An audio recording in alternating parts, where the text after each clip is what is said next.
So మార్కెట్లో vitamin C, niacinamide, hyaluronic acid, retinol ఇన్ని serums available ఉన్నాయి. ఏది ఏ ఏజ్ గ్రూప్ వాళ్ళు వాడాలి, ఎప్పుడు వాడాలి అని కన్ఫ్యూజ్ అవుతున్నారా? ఇప్పుడు చూసేద్దాం. Now game starts. Hi, this is doctor Smriti from zinc clinics. ఇవాళ మనము ఏ సీరం ఎప్పుడు వాడొచ్చు, ఏ ఏజ్ గ్రూప్లో వాడొచ్చు అనేది క్విక్గా చూద్దాం. So first vitamin C serum అండి. Vitamin C serum is safer for all age groups. ప్రతి ఏజ్ గ్రూప్ వాళ్ళు కూడా వైటమిన్ సి సీరం యూస్ చేయొచ్చు. మనకది even skin tone, brightness and sun protection ఇస్తుంది by using a proper SPF along with it. Next most common serums is niacinamide. Niacinamide is a very versatile chemical compound అండి. అది మీకు క్రీమ్స్లో, సీరమ్స్లో, లోషన్స్లో అన్నిట్లో అవైలబుల్ ఉంటుంది. But alone it cannot do a magic. మీరు దాన్ని combination with kojic acid, hyaluronic acid, ఇవన్నీ గ్లైకాలిక్ యాసిడ్ వీటితో కంబైన్ చేస్తే మీకు అవుట్పుట్ అన్నది బెటర్ ఉంటుంది.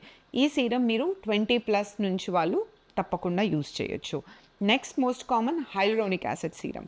Hyaluronic acid serum is known for the hydration. Good hydration, nice plumpiness, nice shine in the skin, go for hyaluronic acid. It is safer again for 25 to 20+ people. Next, retinol based serums. Retinol based serums are only supposed to be used for by 30+ skin types అండి. దేనికి మీకు 30+ అయిన తర్వాత స్కిన్లో slight mature skin అయ్యి ageing అవుతుంది. దానికోసం ఆ age వాళ్ళు మీరు రెటినాల్ సీరం అనేది యూస్ చేయొచ్చు. అది మీకు యాంటీ ఏజింగ్, ఇంకా మీకు ప్రాపర్ కొలాజన్ ప్రొడక్షన్కి హెల్ప్ఫుల్ అయ్యి స్కిన్ని ఫర్మ్ చేస్తుంది. Thank you.